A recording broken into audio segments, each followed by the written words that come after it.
Hey everyone, this is Mukesh once again from learn-automation.com. Today in this lecture, I will show you how you can import the collection and how you can export the collection. Import and export is the very basic feature that you need in each and every test automation tool. Okay, so let's say I have a big collection. So let's say I have created 500, or let's keep it number less. Let's say 50 scenarios or the 50 requests that I have automated. Now I want to share this collection with you so that you can also import this collection and you can run it, right? So I can export this collection from my end and you can import it, or I can do the vice versa, right? So import export is the very basic feature that is needed for each and every automation tool. Same thing we are going to do with the Postman as well. So in the Postman, in the previous lectures, we have created a collection already, right? So now let's say I want to export this collection.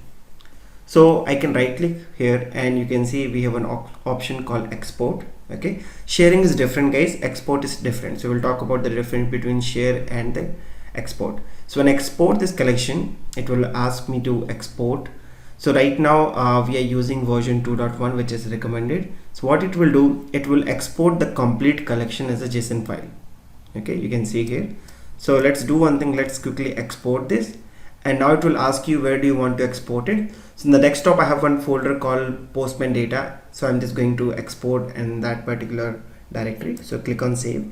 I already have existing, so I will quickly replace with that, and you can see my collection exported successfully. Now let me delete it.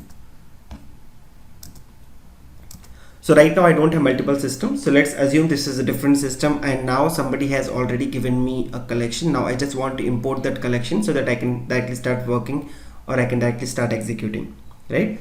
So in that case I will click on this import option and you can see we have different options to import a collection.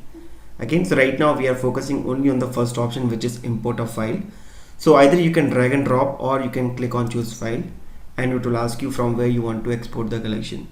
So right now I'm going to use the same collection that we exported just now, and you can see it got imported, and the same collection I got in my workspace. Again, I can click on favorite, so it will be always here, right? Yeah, so you can export the collection, import the collection. Now what about the running part? See guys, running, again you can click on run and it will start test runner and you can continue. So let me also show you one interesting feature called view in web. The moment you click on view and web, it will automatically start a Chrome session if it is not already open. If it is not logged into your account, it will ask you to log in. So since I'm already logged in my Postman dashboard, so it is directly jumping into my collection, and you can see the similar structure it is able to find here. It has created two folders. In each folder I have my request. Let's say I want to see the first request. So right now it is a get request and this is the request name. Right now no description set, and only we are focusing only the first page. So based on the parameters it will identify. Right now we have only one parameter, so it is taking param as 1. And you can see similarly this is our post request. Okay, and here this is the body that we are sending. Same goes with the delete user. So you can view the complete collection on the dashboard. Okay, so if you have not created any account, I would recommend you to create account and link with the Postman. So the moment you click on web, it will redirect here. So the good thing about the Postman dashboard here, you can also see the monitors that we have. Okay, right now we don't have, but once we create monitors, everything will be coming here, and you will also see the change log. Okay, what is going on with your Postman workspace, everything will be listed down here. Okay, the moment I click on load more, if I have any other further activity, it will list down here. Okay, so that is just one part of web, but we can do many things from the Postman dashboard. So once you move forward, you will get to know more information about the Postman dashboard. Okay, that's a very quick feature about import and export. So once you get your Postman collection exported, you can directly run from the command prompt, you know. So if I show you that collection runner, okay, so you will see one option here called run in command line. Can you see this? So in order to run this collection from command prompt of, I will say, command line, you just need to install a new package called Newman. With the help of this Newman, you can directly execute your test from the command prompt as well. Okay, so this is the official link. In case you want to explore right now, go ahead and explore. Anyways, I will be covering this in the next video. Now another very interesting fact which I want to share about the Postman is, okay, so in order to showcase this, what I will do, let me delete or close this collection runner. Click on file, click on new Postman window. Okay, just want to show you a very interesting part here. Yes, so it opened a new window, and you can see we have a couple of templates given here, right? So what if I want to take this particular template, or I will say this collection? So you can see we have COVID-19 APIs given over here. So the moment I click here, so this is one complete collection. Okay, so this collection they have already published. So the moment you click on this run in Postman, this collection will be added in your Postman. Okay, so you can also see the documentation, other things as well.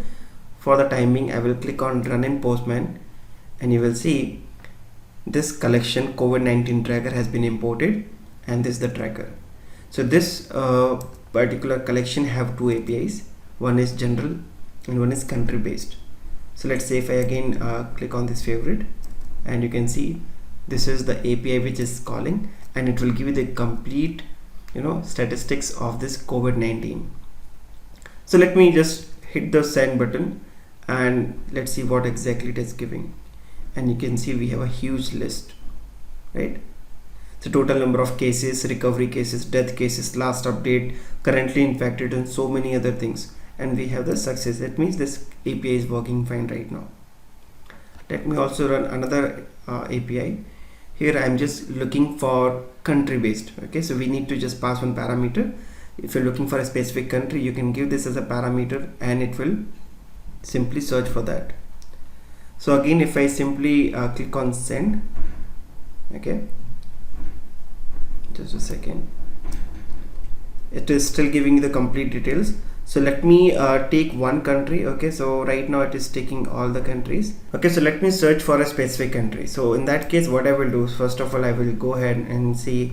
I can see for Russia we have for Spain, we have for Italy. So let me search for USA. Okay, like I just need all the information about the USA. So as of now, I can see we have country USA, total cases, and you can see we have country abbreviation as well. So you can use either the full name or the abbreviation. So if you come down here, these are the already key value pairs which they are given. So if you want to use any specific key, you can do that. So for the timing, let's say I want to use this key, and here I can give USA. Okay, and let me click on send button. So you can see now it is not giving all the countries information. Now it is only giving the total number of rows, which is right now only one. So it is giving me details only about the USA right now. So total number of cases is 14,32,086. Total new cases, death, new death, and all the details. Okay, so this is how you can import collection if it is not in a JSON file format, if it is into a button format. So I will also show you how you can generate a button that I will show you now. It's just 2 click, and you can also create this kind of collection where people can directly go ahead and import it. Okay, but that's very interesting feature.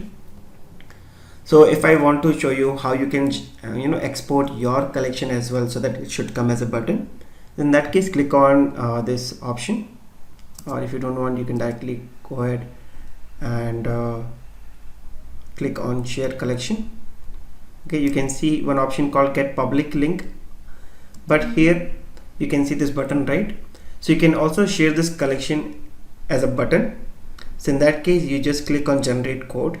You will get this code, and this code you can embed in your blog or in your website. So your collection will come in this format. Okay, run in Postman. Okay, so if time permits, maybe I will show you this part. I will add this button in my blog so that you can directly give a try. But mostly we deal with public link or the JSON file. Okay, but there are multiple ways. It's up to you. How do you want to use this collection? Okay, so that's all about this video. I hope you find it useful. If yes, then please share with your friends, subscribe to my channel, and if you are looking for any other video related to Postman, let me know in the comment section. Okay, thank you so much guys. Have a nice day. Bye bye.